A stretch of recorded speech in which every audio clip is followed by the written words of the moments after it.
¿Cuántos dan gloria a Dios todavía? Qué bueno verles, hermanos, una vez más. Vamos a ir rápido a la palabra porque ese tema está un poco extenso y queremos dejarle esta palabra en su corazón. Es muy importante esta serie que vamos a comenzar hoy. Hoy comenzamos una nueva serie. La serie es Verdades Torcidas.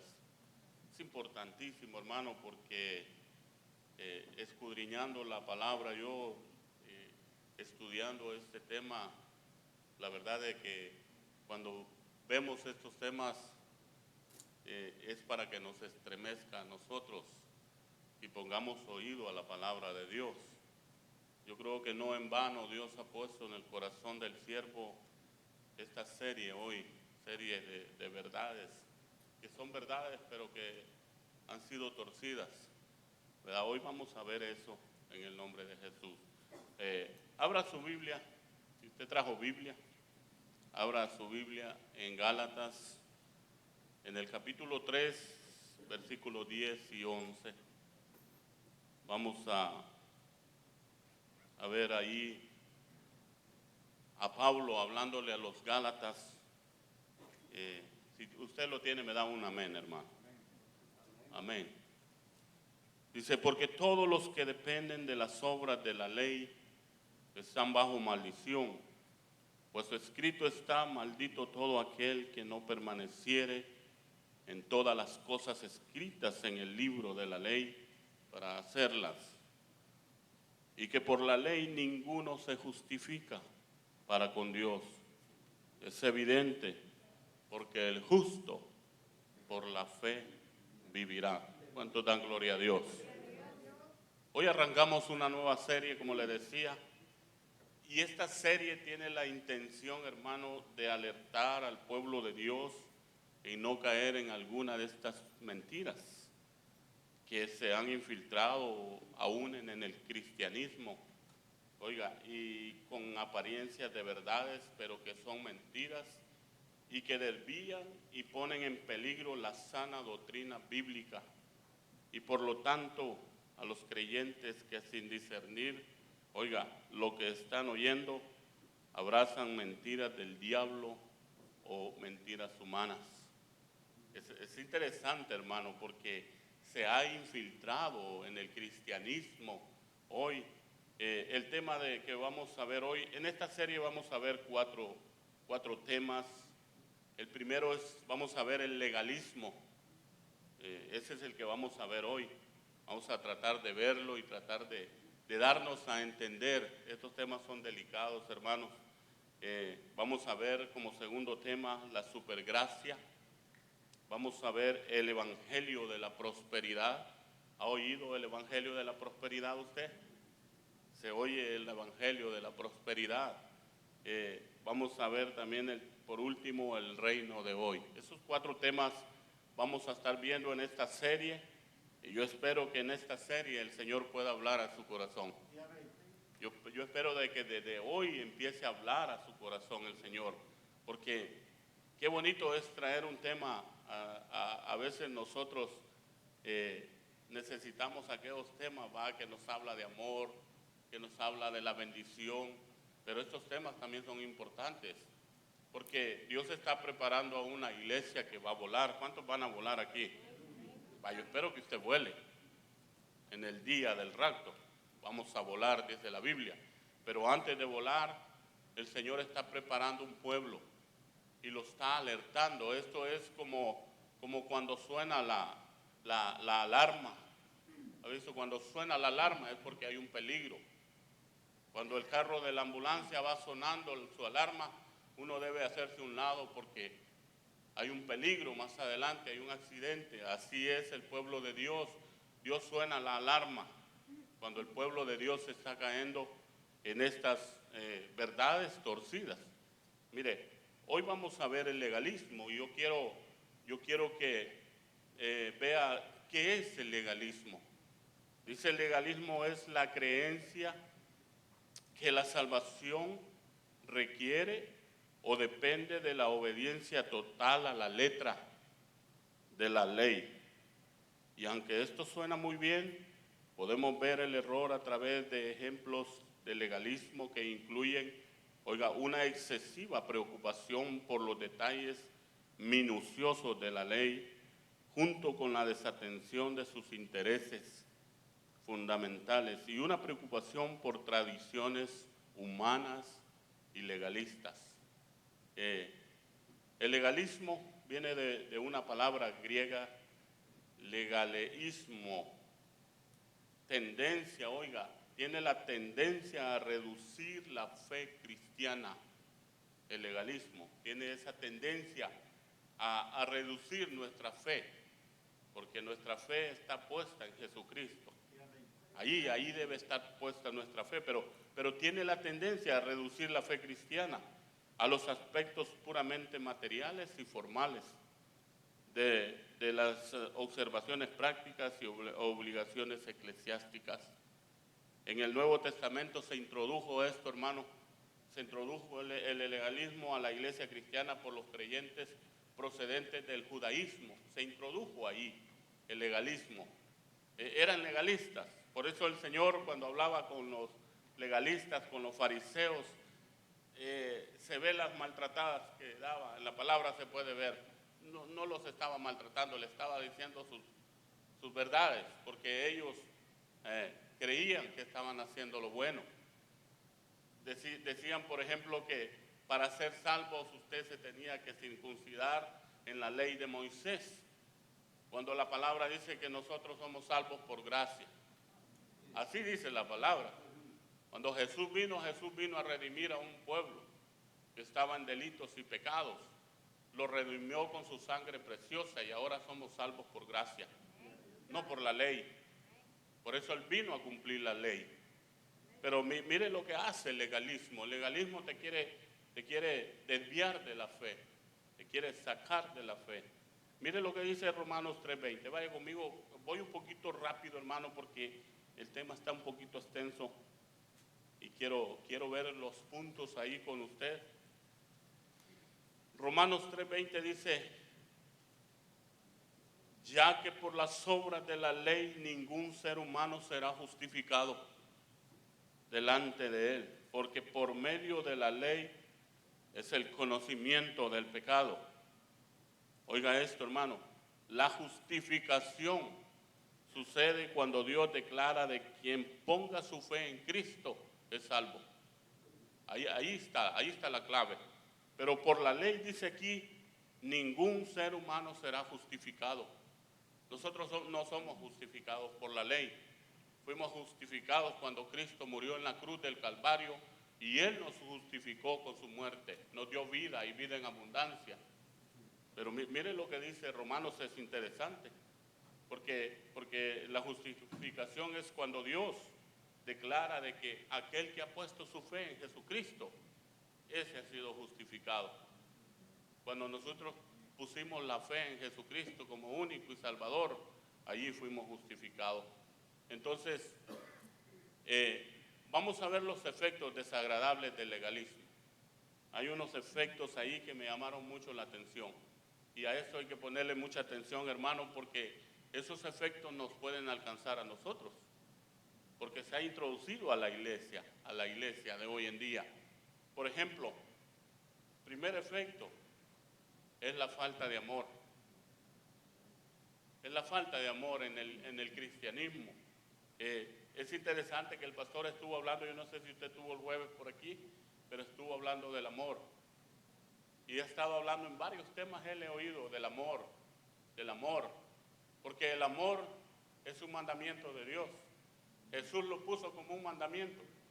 Jesús dijo: un mandamiento nuevo os doy, que os améis unos a otros, y en esto conoceréis que sois mis discípulos. ¿Cómo se conoce un discípulo de Jesús? Cuando tienes amor para los demás, cuando caminas en amor. Pero un efecto del legalismo es que hay falta de amor. Hay falta de amor. No hay unidad en amor. Entonces, mire lo que dice Mateo 23:3. Mire lo que Jesús le habla a los fariseos y a los escribas. Dice, ay de vosotros, escribas y fariseos, hipócritas, porque diezmáis la menta y el eneldo y el comino, y dejáis lo más importante de la ley, la justicia, la misericordia y la fe. Esto era necesario hacer sin dejar de hacer aquello. Aquellos personajes, esos personajes eran tan meticulosos, hermanos, en diezmar. Dice que eran fieles en diezmar, eran fieles en dar sus posesiones, pero habían descuidado los temas más importantes de la ley, porque la ley les decía que era necesario, dice, hacer misericordia, justicia, y lo importante al final que dice el texto, dice, esto era necesario hacer sin dejar de hacer lo otro. Por eso usted no puede decir, no, pues voy a dejar de diezmar y voy a hacer justicia, voy a ser misericordioso. No hay necesidad de dejar de diezmar. Se puede hacer las dos cosas. Lo que pasa es que ellos diezmaban para que los miraran. Hacían lo que hacían para que los vieran. Pero no estaban siendo justos, no estaban siendo misericordiosos. Había falta de amor en ellos.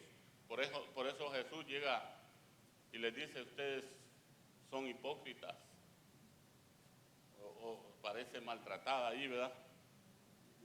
Fariseos, hipócritas. Los confrontaba el Señor, los confrontaba con la palabra, pero ellos estaban faltos de amor. Y así es una persona cuando está falto de amor. Hace las cosas para que lo vean, hace las cosas no por amor. Cuando uno hace todo por amor, hermano, usted se ha dado cuenta cuando uno hace las cosas por amor. Como por ejemplo cuando uno está enamorado, vaya, le voy a poner ese ejemplo. Hace todo lo que sea por amor, se desvela por amor, platica y platica porque está enamorado, porque ama a la otra persona. Pero la pregunta es cuánto amamos a Dios, cuánto amamos a nuestro prójimo. Esa es la pregunta de hoy que nos podemos hacer si nos ha alcanzado este efecto en la iglesia, el efecto de la falta de amor. Usted se puede preguntar allí mismo. Yo me preguntaba hoy en la mañana, en la madrugada, estudiando este tema, si hay falta de amor en mí. Me encontré que hay falta de amor. Me encontré falto. Porque eso hace la palabra, lo confronta uno. Y qué bueno que te confronte, hermano, porque esta es una alerta de Dios que nos está diciendo, la iglesia está a falta de amor. Aunque no hayan amenes, pero la iglesia está a falta de amor. Y me daba cuenta ayer, hermano. Ayer me di cuenta yo de que estamos faltos de amor. Cuando se hace un llamado a ir a predicar la palabra a las calles, y a veces tenemos el tiempo, o a veces hay razones, no podemos ir, pero ayer fuimos a evangelizar y yo vi la necesidad que hay, hermano, una necesidad que hay allá afuera. Encontramos unas parejas, ahí oramos por ellos, pero hay una necesidad, hermano, allá afuera. Y ahí se demuestra el amor del cristiano. Si tú tienes amor, vas a ir a hablarle del amor de Jesucristo a esas personas. No te vas a quedar, sino que vas a llevar un mensaje de Jesucristo. Y ese mensaje va a ser algo importante en la vida de aquellos que están necesitados. Hay varias maneras de mostrar el amor, no solo ahí. Hay varias maneras, pero un efecto es ese, hermano. Un efecto es falta de amor. Por eso dice, mire lo que dice Miqueas. Vaya conmigo.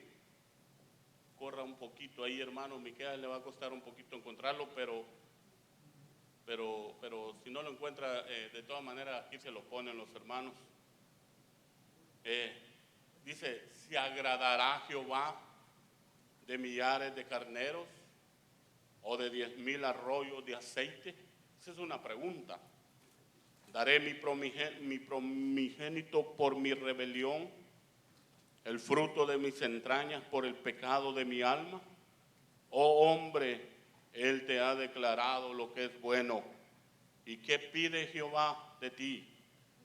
Solamente hacer justicia y amar misericordia y humillarte ante tu Dios. ¿Cuánto le dan gloria a Dios, hermano? 3 elementos básicos aquí: justicia, amar misericordia y humillarte ante tu Dios.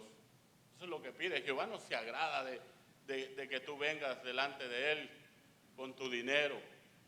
No se agrada. Se agrada cuando vienes con un corazón sencillo, cuando te humillas delante de Él, cuando amas a tu prójimo, cuando das amor, porque dice que Él nos amó con amor eterno. Con amor eterno, un amor ágape, el que nos decía el pastor el jueves. Ese es amor ágape. El amor ágape no se irrita. El amor ágape no tiene sentimientos. Ama al otro. Pero mire, esto es importante porque a veces por alguna razón pensamos que las personas sabrán que somos cristianos porque decimos Dios te bendiga, porque venimos a la iglesia, porque no decimos malas palabras, porque no fumamos, porque no tomamos. La gente no te conocerá que eres cristiano por eso. La gente te conocerá que eres cristiano cuando tú das amor. Cuando uno da amor, ahí lo conocen que uno es cristiano. Pero no porque ande con una Biblia bajo el brazo uno. No, eso no da a entender porque cualquiera puede andar con una Biblia bajo el brazo. Cualquiera puede decirte Dios te bendiga. Cualquiera puede dejar de fumar, de esto y el otro. Pero el verdadero cristiano es aquel que da amor, el que tiene amor, el que vive en amor. Así se va a conocer el cristiano. Pero ese es el primer efecto. Son varios. Ese es el primer efecto. Y fíjate que el primer efecto es una falta de amor y eso te lleva al segundo efecto. El segundo efecto es que la falta de amor te lleva al orgullo espiritual. Es interesante porque cuando tienes falta de amor, al otro paso que falta es que te va a llevar a un orgullo espiritual. ¿Cuántos dicen amén?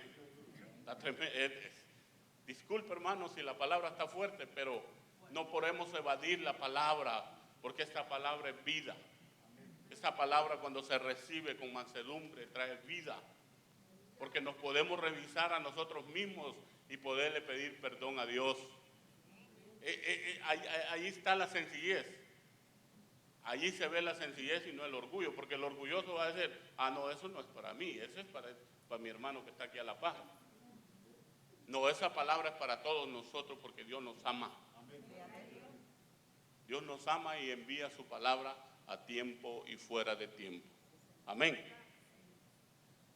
¿Cuántos orgullosos hay aquí? No hay muchos. Es tremendo, hermano.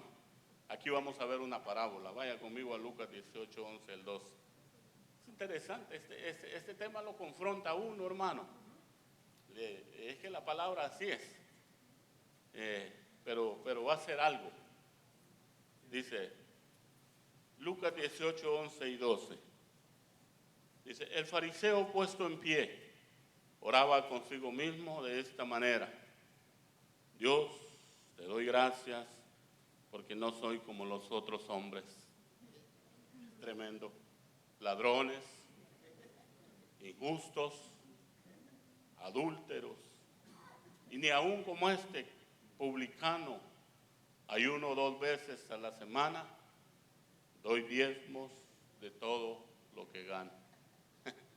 Oye eso, tremendo, ¿va? Pero él no se daba cuenta que él estaba orando por sí mismo. Esa oración Dios no la escucha. Esa es la parábola del fariseo y el publicano. Fíjese que los fariseos, si usted ve, los fariseos eran hombres buenos, eran religiosos y vivían vidas limpias. Los publicanos eran diferentes. Los publicanos eran recaudadores de impuestos. Acumulaban dinero y dinero y dinero de los impuestos, y dice que aún obligaban a la gente a darles las grandes cantidades de dinero. Ese era el publicano, pero el fariseo no. Pero cuando se encontraron en la oración, porque estaban los dos ahí, estaba orando, dice el fariseo, y oraba de esta manera: yo no soy como los otros hombres. Es que el orgullo te hace menospreciar a los demás, hermano. Te hace menospreciar porque ves a alguien y lo menosprecias. Y hablas con Dios y mira, yo no soy como ese. Ese es un pecadorazo. Ese se va a pecar y luego vuelve y te empiezas a señalar a los demás porque te alcanzó el orgullo espiritual. Pero cuando eres humilde, haces las del publicano. Dice que el publicano dijo estas palabras: Señor, yo no soy digno ni aún de levantar mi rostro. Esa es la oración del publicano. Entonces, ¿cuál fue escuchada? La oración del publicano. ¿Cómo están nuestras oraciones? ¿Cómo te muestras delante de Dios, hermano? Eso es tremendo, porque a mí me llamaba la atención porque dice que esto ha alcanzado a la iglesia. A la iglesia ha alcanzado esos efectos desagradables del legalismo. Se vuelve legalista uno, cree que solo uno puede ser salvo, cuando Dios no hace sección de personas. Cuando Dios no vino a salvar solo a unos, no solo a los prietitos, no solo a los blanquitos. Dios no hace sección de personas. La salvación de Dios es para todo aquel que quiera recibirle como único y salvador. A nosotros no nos mandaron a eso, hermano. A nosotros nos mandaron a dar la palabra y el mensaje de salvación de Dios. No debe de haber orgullo en nosotros, un orgullo espiritual que había en el fariseo. Oraba consigo mismo. Pero caminemos. Vaya a Mateo 23, 5 al 7. Perdón, vaya conmigo sí, Mateo 23, 5 al 7. Oiga, esto es interesante. Dice: antes hacen todas sus obras para ser vistos por los hombres, pues ensanchan sus filacterías y extienden los flecos de sus mantos y aman los primeros asientos en las cenas y en las primeras sillas en las sinagogas y las salutaciones en las plazas, y que los hombres le llamen rabí, rabí. Ese es un orgulloso espiritual. Primero dice que hacen todas las obras que ellos hacen para que los vean. ¿Ha visto gente usted así? No aquí, ¿verdad? Tal vez en otro lugar. Pero mire, hermano, nosotros, un consejo: cuando nosotros hagamos algo, hagámoslo para Dios, no para que los hombres nos vean. Si a ti te pusieron a trapear, a lavar los baños, no importa que no te vean, Dios ya te vio y Dios te va a recompensar en aquel día.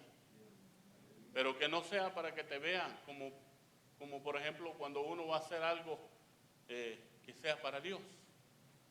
Y si alguien te vino y te dio una palmadita, qué bueno, pero que tu corazón no esté puesto ahí, que sea porque seas visto. Porque así eran los fariseos, dice que hacían sus obras para ser vistos por los hombres. Y número 2, dice que ellos amaban los primeros asientos. Y no se sientan mal, mis hermanos que están en los primeros asientos, porque si usted está sentado ahí porque ama la palabra de Dios y porque quiere que nadie lo distraiga de atrás, bendito el Señor, ¿verdad? Porque yo tuve una experiencia así, hermano. Yo cuando comenzaba en la iglesia siempre me sentaba allá en las últimas bancas. No me gustaban las de adelante para nada. Pero una vez me di cuenta yo, fíjese que sentado allá atrás, cada quien que pasaba por ahí, porque algunos se levantan al baño, otros vienen tarde, así, ¿verdad? Entonces cada persona que pasaba me distraía, entonces me di cuenta, dije, me estoy distrayendo, me está distrayendo esto, entonces me viene un poquito adelante y al final terminé ahí. Si hoy no me siento ahí, porque por esto de la pandemia, ¿verdad? Lo sientan a uno y uno hay que ser obediente. Pero por mí yo estuviera aquí, hermano, pero no porque usted me vea a mí, sino porque no quiero desperdiciar ninguna de las palabras que Dios trae para mi vida. Porque ahí uno está cerquita de poder danzar. Aquí, mire, ahí no puede porque la silla hoy está más separada, pero la silla antes le estorbaba a uno. Aquí no te estorba nada, está cerquita de la presencia de Dios. No que allá no, hermano, porque algunos aman las sillas de atrás. Bueno, no aquí va, pero las aman porque como allá no se puede ver cuando está usando el teléfono uno, ¿verdad? Allá atrás no se ve.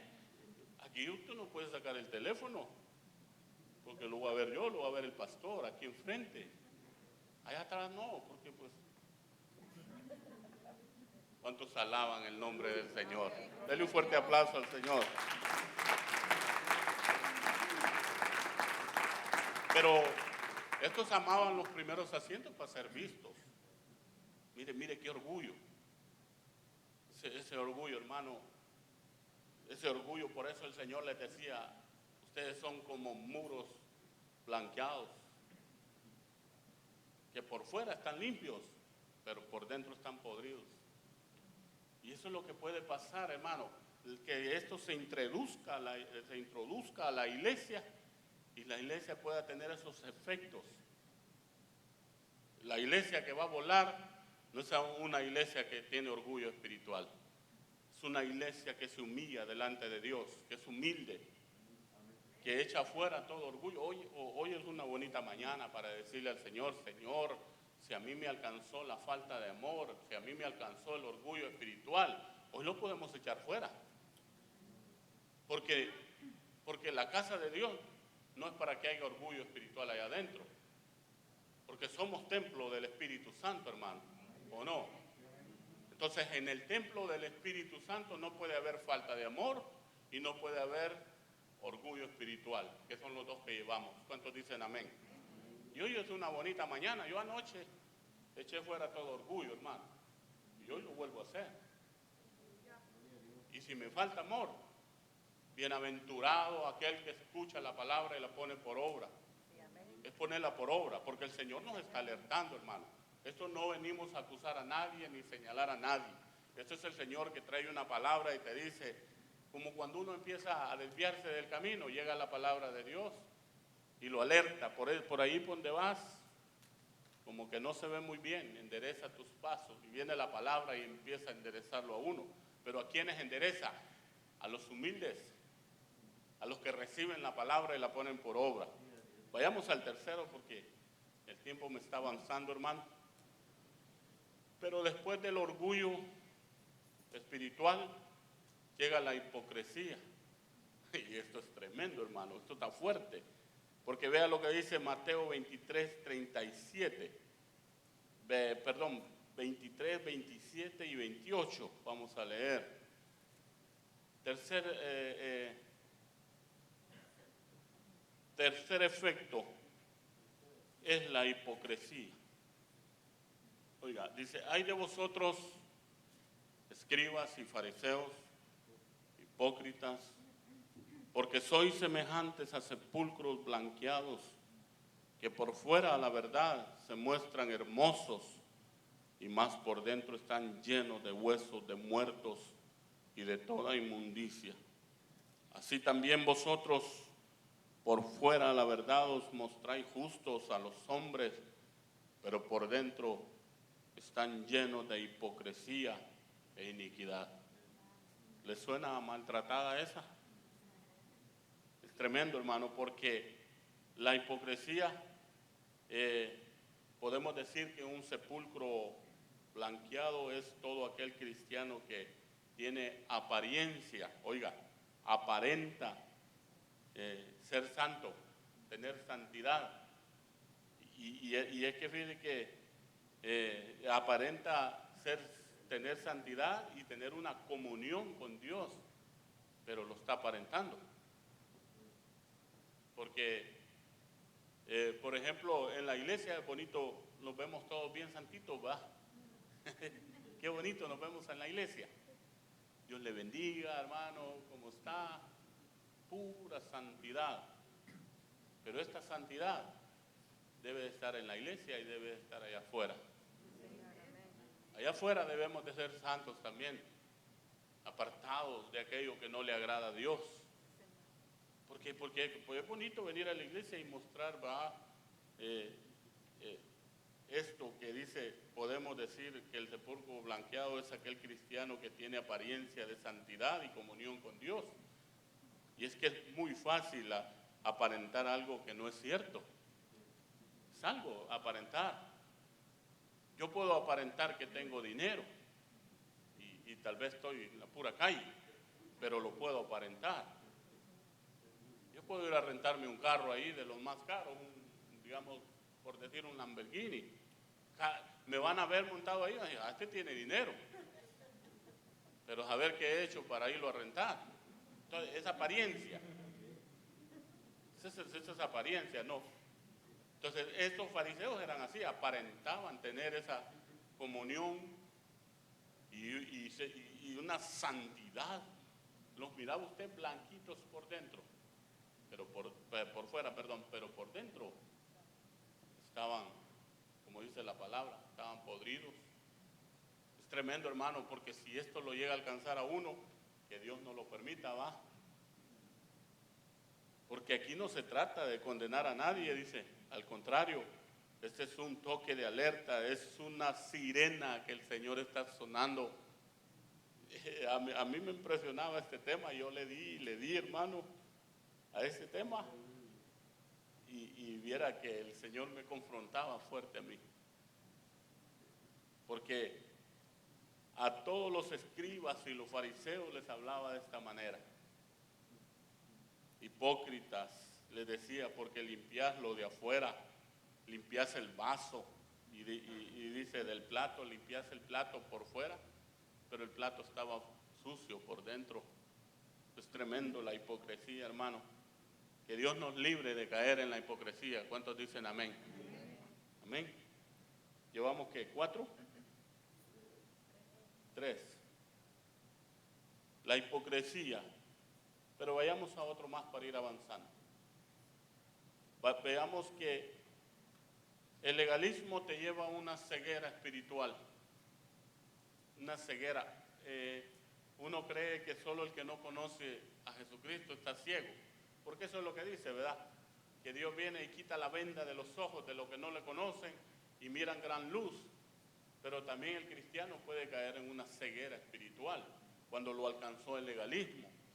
Fíjate, esto es interesante porque mire lo que dice Juan 9:16. Y habla otra vez de los fariseos. Dice, entonces algunos de los fariseos decían, ese hombre no procede de Dios porque no guarda el día de reposo. Otros decían, ¿cómo puede un hombre pecador hacer estas señales? Y había disensión entre ellos. Esa es la historia cuando Jesús sana a un ciego.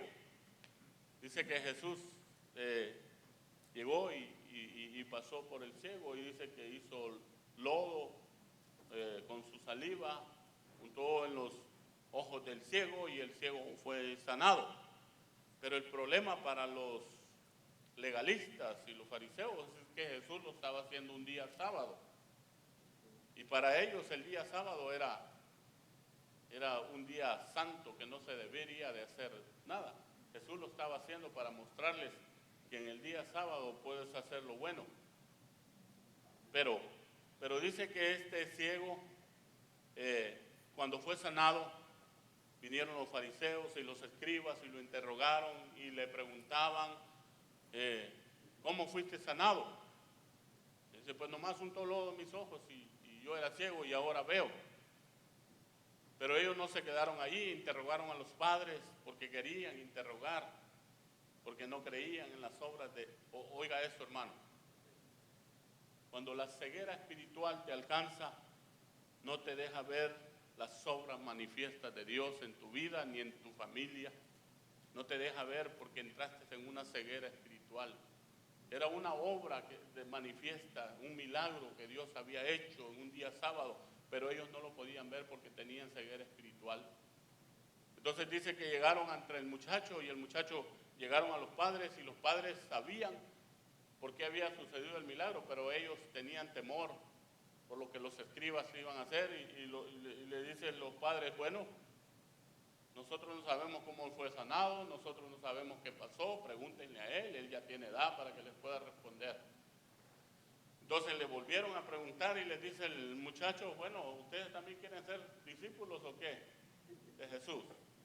Porque yo no sé ni quién es, ni cómo, lo que yo sé que yo era ciego y ahora veo. Gloria a Dios, porque fue sanado. Pero la ceguera espiritual, hermano, la ceguera no te deja ver más allá. No te deja ver las obras de Dios. Tal vez Dios sana a alguien y a ti no te deja ver aquello como un milagro de Dios porque has caído en el legalismo, en una ceguera espiritual. Por eso en Mateo 15, 14, oiga lo que él les dice. Oiga, esto es importante. Dice Mateo 15, 14, dejarlos, son ciegos, guías de ciegos. Y si el ciego guiare a otro ciego, ambos caerán al hoyo. Porque aquí está hablando, este pasaje está hablando cuando los fariseos se le acercan a Jesús y le dicen, oye, ¿por qué tus discípulos no se lavan las manos antes de comer? Oiga, qué ceguera espiritual. Estaban viendo la contaminación, lo que contaminaba al hombre. Entonces le dice, ¿por qué tus discípulos no se lavan las manos? Y Jesús les dice con estas palabras, ustedes son ciegos, ustedes no pueden ver más allá porque lo que contamina al hombre no es lo que entra, sino lo que sale. Ese mismo pasaje, si usted lo lee, dice que lo que entra a nuestra boca, el cuerpo lo digiere y va a la letrina. Ahí lo dice. Pero cuando tienes legalismo y tienes ceguera espiritual, cree que lo que contamina al hombre es lo de afuera. Cuando realmente lo que contamina al hombre son los malos deseos, el odio, el rencor, la falta de amor, las malas palabras, el deseo mal al prójimo, eso contamina al hombre. No contamina lo que comes, porque Dios ya lo purificó. Lo único que debes de hacer es orar por aquello. Eso no te va a contaminar. Lo que te va a contaminar son las cosas que tú dices con tu boca. Entonces, hay una ceguera espiritual. Por eso ellos eran intachables en la forma de vestir. Se vestían,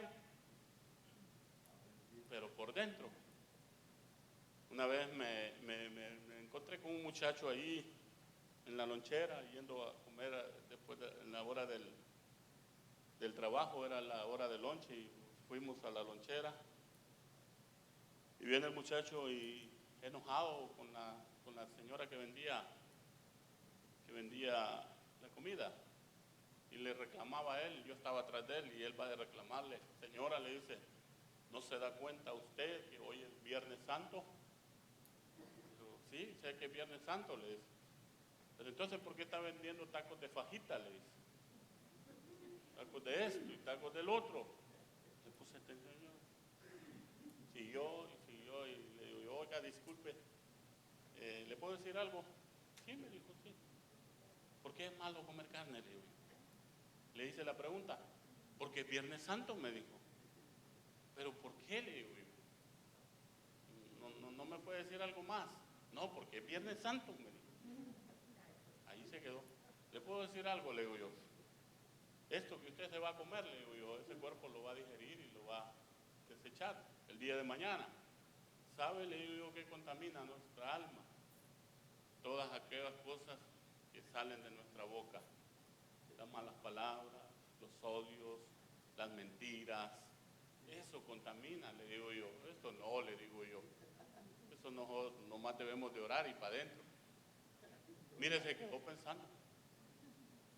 ¿Por qué? Porque a veces tenemos religión, porque a veces tenemos legalismo, que esto es malo, que esto son verdades, pero verdades torcidas. Entonces eso es lo que estaba pasando aquí, porque por eso Jesús le dice, déjalos. Ellos son ciegos, porque los discípulos llegaron ante Jesús, mira que los escribas dicen esto y esto, déjalos, ellos son ciegos, ellos no pueden ver. ¿Que por qué no los lavamos las manos? No, es que no contamina al hombre lo que entra, sino lo que sale. Por eso Dios hace una obra maravillosa en el ser humano. ¿Sabe que Dios no te empieza, lo que Él empieza es a limpiarte por dentro? Por eso tú te das cuenta y dice uno, ni a qué hora dejé las malas palabras yo. Porque yo no sé si usted era mal hablado, hermano, pero yo era un mal hablado. Quizás solo yo, ¿va? Yo soltaba pestes, hermano. Y para la honra y la gloria de Dios, no sé ni a qué hora dejé las malas palabras. Pero porque es un trabajo, una obra maravillosa que hace Dios de ir limpiando día con día.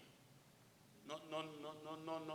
Y maravilloso de que Dios hace la obra perfecta, porque ni las digo ni me hacen falta decirlas.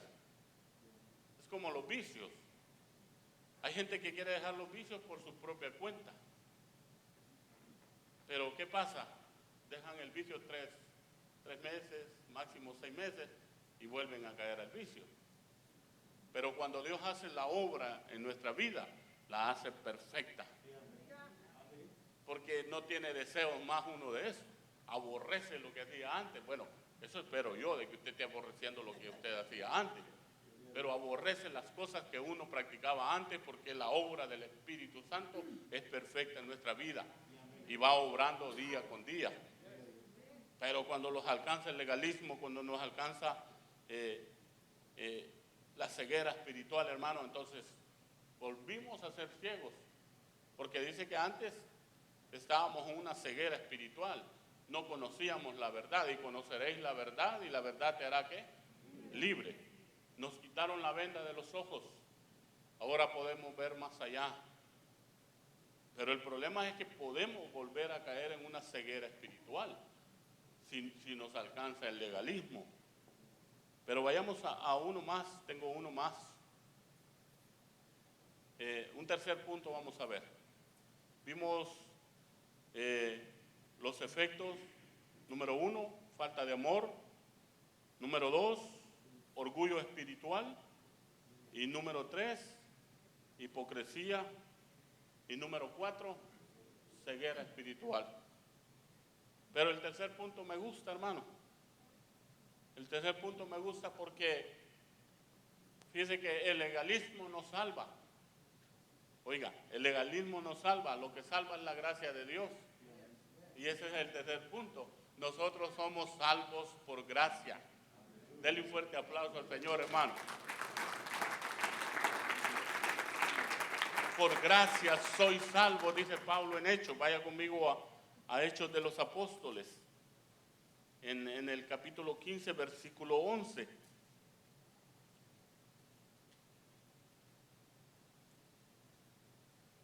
Dice, antes creemos, oiga, que por la gracia del Señor Jesús seremos salvos. De igual modo que ellos. Aquí, ¿por qué dice de igual modo que ellos? Porque está hablando de los gentiles, de los judíos y los gentiles. Pero dice que por gracia somos salvos. El legalismo no salva. Al principio lo vimos en el primer texto, que no salva. Lo que salva es la gracia de Dios, es la fe en Jesucristo. Que un día nosotros dimos ese paso, dimos el paso del arrepentimiento. Y fíjate que el texto que vamos a leer es interesante. Vaya conmigo más adelantito a Efesios. Efesios nos habla que por gracia somos salvos, pero es por la fe. Mire, vaya conmigo a Efesios 2, 8 al 9 un poquito rápido porque quiero que vea esto conmigo. Dice, porque por gracia sois salvos por medio de la fe. Y esto no es de vosotros, pues es un don de Dios. No por obras, para que nadie se gloríe. Esto es interesantísimo, hermano, porque somos salvos por gracia y es por la fe en Jesucristo. Pero fíjese que esa fe que usted tiene no es ni suya, se la dio Dios para que usted pueda creer en el Hijo de Dios. Es interesante, ¿no? Que ni la fe que nosotros tenemos, hasta Dios nos tuvo que poner fe ahí. Si Dios no pone fe, no podríamos ver al Hijo de Dios crucificado. Entonces, pero es por gracia que somos salvos. Por medio de la fe, y esto no de vosotros, y esto es interesante, no por obras, para que nadie se gloríe. Porque si la salvación fuera por obras, entonces todos los adinerados hicieran obras para ser salvos. O nosotros mismos, por una obra. No, la obra no te va a salvar, te va a salvar la fe en Jesucristo. Porque Él es el único que nos puede salvar. Él es el único que puede dar vida y vida en abundancia. Y como Dios es rico en misericordia, hermano. Eso dice la palabra.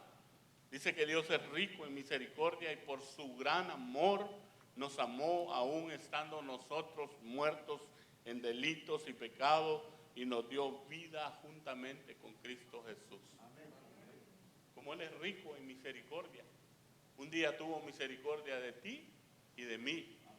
Pues si nosotros merecíamos la muerte, hermano. La muerte eterna, le estoy hablando de la muerte eterna. Eso es lo que merecíamos. Por todo lo que hacíamos, por cómo nos comportábamos. Porque dice la Biblia, no hay quien haga el bien. Así dice, no hay justo ni aun uno. Romanos dice, por cuanto todos pecaron, quedamos destituidos de la gloria de Dios. Tenía que venir alguien a pagar por nosotros, y ese se llama Jesucristo. Él dio su vida en la cruz del Calvario. Y por eso la iglesia tiene que estar fuera de todo orgullo espiritual, de toda falta de amor, de todas aquellas cosas que a Dios no le agradan. Nosotros fuimos lavados con la sangre de Jesucristo, hermano. Nos redimió con su sangre, dice, fuimos redimidos. Yo por eso me alegro, hermano, hoy, porque yo, por ejemplo, le contaba ayer a una muchacha de evangelismo ahí, de que Dios nos ha salvado de tantas cosas. A mí me salvó de un accidente exagerado, hermano. De un accidente que los doctores decían que cómo era posible de que yo no había pegado la cabeza en el concreto. O sea, no entendían cómo no había pegado mi cabeza. Ellos no podían entender, pero ahora yo entiendo. Yo tampoco podía entender en aquel tiempo, pero ahora entiendo que el Señor metió su mano de poder porque tenía un propósito en mi vida. Y el propósito se está cumpliendo. Ese es el Dios de amor, que cuando, entonces les contaba, le digo yo, los doctores dieron, 6 doctores dieron un diagnóstico de que iban a quedar inválidos para toda mi vida. Pero eran 7 doctores, uno de ellos dio un diagnóstico diferente y me dijo, yo te voy a operar y tú vas a quedar bien. Gloria al Señor, porque si yo quedo en silla de ruedas, ¿cómo podía danzar hoy? Estaría lisiado, como aquel hombre de la iglesia, la hermosa, que estaba lisiado. No puede uno en silla de ruedas.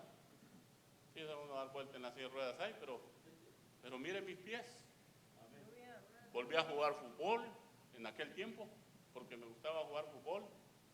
Mis pies quedaron como nuevos. Pero esa es la obra maravillosa de Dios en nuestra vida. El que mete su mano de poder. Cuando tienes un accidente, dice uno, yo dije esa vez, de la que me salvé. Así es, sí, en el hospital. Porque yo no era cristiano, hermano. De la que me salvé, no, hermano, de la que me salvó Dios. Del propósito grande que tenía en mi vida Él. Metió su mano de misericordia. Algún ángel llegó por ahí. Y cuando iba en el aire, yo, hermano, quizás metió la mano. Y sí me dejó caer, pero no tan duro. Como se quebró la espalda, se abrieron los codos, quedó. Pero es cuando Dios te habla ahí en el hospital, porque después de eso empecé a buscar a Dios. Dios es especial, hermano. Denle un fuerte aplauso al Señor. Porque mire, cuando uno se la tira de muy arrogante, de que no necesita de Dios, que lo evangeliza, y nada, ustedes están locos. Porque yo era uno de esos. Anda molestando a la gente ahí, les decía. Eso era yo. Pero Dios en sus maravillas, bueno, no quiere venir a las buenas.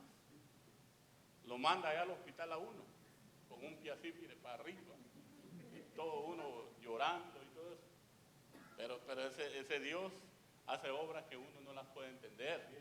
Hasta después viene a entender uno. Ahora lo puedo entender. Que tuvo que llevarme al hospital, que tuve que estar 6 meses internado, que no podía ni darme vuelta, que se llegó la espalda, y cuando salí de ahí parecía americano yo, de blanco que salí ahí, de tanto estar bajo la sombra. Pero era el propósito de Dios en la vida mía, hermano, para poder alcanzarme y poder alcanzar la familia. Entonces, bienaventurados a los que son dóciles, que les hacen un llamado, va, ¡pum!, reciben al Señor Jesucristo y empiezan a caminar. Esos son bienaventurados, pero yo no he sido de los bienaventurados, porque rechazaba el evangelio. Decía que los evangélicos estaban locos, y realmente el loco era otro. Se dieron vuelta los papeles y entendí que el loco era yo. Sí, porque yo trataba de loco a mi hermano. Dije, no, hombre, si tú estás loco con tus cosas, ponete a trabajar, hombre, ponete a hacer otra cosa. Le decía, yo dejaba de estar perdiendo el tiempo. Vea qué buena, vea lo que era. Pero la gracia de Dios me alcanzó, hermano, así como lo alcanzó a usted, y por eso estamos contentos. Pero por gracia sos salvos, no por obras. Entonces el legalismo no va a salvar a nadie. Vayamos a la conclusión, porque ya se me puso en rojo los números. Segunda de Pedro 2:1. Ahí voy a finalizar, hermano, y quiero que este mensaje se quede grabado en su corazón y empecemos nosotros a decirle al Señor, Señor, apártanos de todas esas cosas. Dice, pero hubo también falsos profetas entre el pueblo. Oiga, hubo. Como habrá entre vosotros falsos maestros. Aquí no está hablando de tiempo pasado. Al principio usted ve, hubo falsos maestros. Como habrá, tiempo presente, como habrá entre vosotros falsos maestros que introducirán encubiertamente herejías destructoras y aún negarán al Señor que los rescató, atrayendo sobre sí mismos destrucción repentina. A mí me pegó fuerte este pasaje, hermano, porque habla de tiempo pasado, pero habla de tiempo presente. Dice que habrá hoy maestros. ¿Y a dónde habrá? En la iglesia. Ay, hermano, ¿será que habrá aquí? Si la palabra lo dice, lo que tenemos que preocuparnos nosotros, que nosotros no seamos de esos maestros, de lo que habla la palabra, que introducen encubiertamente herejías. Se introduce la herejía a la iglesia. Entonces, lo que podemos hacer es decirle al Señor, fuera toda herejía, fuera todo aquello que no te agrada en nuestra vida. Entonces, guardémonos de las falsas enseñanzas, hermanos, que actualmente se mueven, aún en el ámbito cristiano.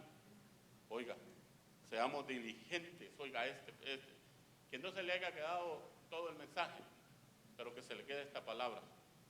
sea diligente en escudriñar la Escritura. Le estoy hablando de diligencia, que sea diligente en escudriñar la palabra. ¿Para qué? Para que el día de mañana no lo engañen a usted ni a mí. Seamos diligentes, hermanos, en conocer la verdad para no ser engañados por los falsos maestros de este tiempo y estar firmes hasta que Cristo venga. Pero debemos de ser diligentes, hermanos, que no solo leamos la palabra en la iglesia, que no solo abramos la Biblia en la iglesia, vaya, ábranla en la casa, tenga un devocional ahí, escudriñe la palabra, ahí verá.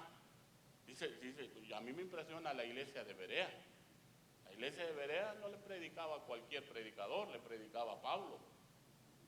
Y dice que se iban a las casas a escudriñar la palabra, a ver si Pablo les había hablado conforme a la palabra. Pero no solo les predicaba a Pablo, les predicaban a otros apóstoles, y dice que ellos hallaron falsos algunos apóstoles. Pero esa es una iglesia diligente. Esa es una iglesia que no usa la Biblia solo en la iglesia, no. Tiene un devocional, tiene el hábito de escudriñar la palabra. La Biblia es para leerla, hermano. Y hoy tenemos la dicha que está en teléfono, en tableta. Fíjese que uno se puede acostar y ponerla, ¿sí? A oírla. Mire, las cosas fáciles. Pero ¿cuánto oímos la palabra? ¿Cuántos tienen Facebook aquí? El 100%, ¿va? ¿Cuántas veces abre el Facebook al día usted? Yo lo abro todos los días y lo veo. Casi no participo, pero veo todos los días. ¿Qué tal si así como abrimos la página del Facebook, abriéramos la página de la Biblia? ¿Qué tal? Te aseguro que estuviéramos firmes contra las acechanzas del enemigo. Amén. Con eso termino, hermano. Póngase de pie. Estos temas son interesantes, hermanos, y debemos de ponerles cuidado, porque hoy en día se está moviendo esto en las iglesias, ¿verdad? Vamos a orar, ya nos alcanzó el tiempo, vamos a hacer una breve oración, si mis hermanos se vienen. Es importante que hay efectos del legalismo, y estos efectos están hoy en día. Hay falta de amor, hay orgullo espiritual, hay hipocresía, hay ceguera espiritual, pero lo importante de todo, que Dios está en este lugar. Eso es lo más importante, hermano, que Dios esté aquí, porque podemos llegar ante su presencia y poderle decir: Señor, aquí está mi vida. Señor, yo me presento delante de ti, tal y como soy. ¿Quiere cerrar sus ojos, hermano, y hablar con Dios usted allí? Porque esto es entre Dios y usted. Dios escucha nuestras oraciones. Hoy nos podemos presentar y decirle: Señor, tal vez a mí me alcanzó la falta de amor, tal vez me alcanzó el orgullo, pero hoy estoy delante de ti y hoy quiero presentarme tal y como soy. Hermano, esta palabra es una alerta de Dios. Esta palabra que Dios está trayendo mediante esta serie de temas es para prepararnos, porque su venida está cerca. Su venida es palpante. Todas las cosas que estamos viendo, todas estas enfermedades nos indican que Cristo viene pronto por una iglesia. Pero esa iglesia tiene unas virtudes. Y la virtud es que esta iglesia se prepara día con día. Y una forma de prepararnos es esa: decirle al Señor: yo no me quiero quedar. Yo quiero estar listo en aquel día que tú vengas por mí. Hoy podemos echar fuera todo aquello que nos ha alcanzado. El Señor está en este lugar, hermanos. Dice que Él es rico en misericordia. Esa misericordia solo Él la posee. Es una misericordia tan grande que tú llegas delante de Él. Dice, Señor, yo he pecado. Señor, yo he hecho esto. Y te recibe con brazos de misericordia. No te juzga. No. Él no te juzga como el ser humano. Él te restaura. Él te alienta. Él te dice, levántate y siga adelante. Y endereza nuestros pasos. Empieza a enderezar nuestros pasos, porque Él quiere que nadie se pierda, dice su palabra, sino que todos lleguen al arrepentimiento genuino. Esta iglesia va a volar, hermanos. Muy pronto volaremos. Pero es una iglesia sin arrugas, una iglesia sin mancha, una iglesia que se ha guardado para Él, que no aparenta, que no tiene apariencia, sino que vive en santidad. Oh, cuánto necesitamos, hermano, decirle al Señor, ayúdanos. No tomar en poco la palabra del Señor, sino decirle al Señor, te necesito. Los que necesitan a Dios, levanten sus manos. Todo lo que hay dentro de mi corazón necesita de mí. Todo lo que hay dentro de mí necesita ser cambiado, Señor,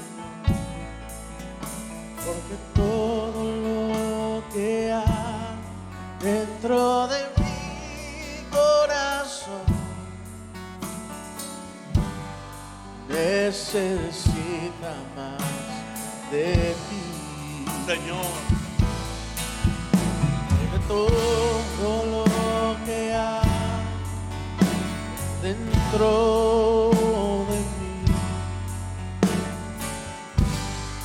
necesita ser cambiado, Señor, porque todo lo que hay dentro de mi corazón necesita más de ti. Ahí donde estás, dile al Señor, yo necesito ser cambiado. Tal vez te cuesta perdonar, hermano. Tal vez tienes preso a alguien. Hoy dile al Señor, enséñame a perdonar. O tal vez te cuesta amar, yo no sé. Tal vez te está costando, pero dile al Señor, Señor, ayúdame. Deje que el Señor obre ahí adentro. La obra de Él es perfecta. Deja que el Señor obre un momento ahí donde estás. Humíllate delante de Dios. Dile, Señor, yo me humillo hoy. No queremos que nos alcance el orgullo. No queremos que nos alcance la falta de amor. Yo te ruego, Dios, por este pueblo, para que este pueblo viva en unidad, en amor, que nos amemos unos a otros, que esta palabra, Señor, que tú trajiste hoy te haga vida, y que cuando salgamos de este lugar, Señor, tu palabra nos haya edificado, tu palabra nos haya hecho un efecto, y podamos poner por obra esta maravillosa palabra. Yo bendigo a cada familia, a cada hogar aquí. Señor, bendícelos, protégelos del maligno, guárdalos en tus caminos, guárdalos en tus casas, guárdalos de toda enfermedad, guárdalos de toda acechanza del enemigo. Bendecimos los hogares que un día van a volar, sean guardados por la poderosa mano de Dios.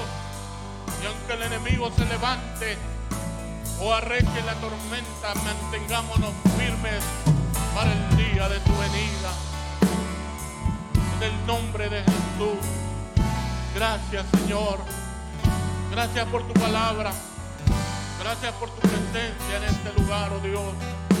Necesitamos de tu presencia, necesitamos de tu protección, oh Dios, en el nombre de Jesús. Muchas gracias, Señor. Muchas gracias. Amén y amén. Le damos un fuerte aplauso al Señor, hermano.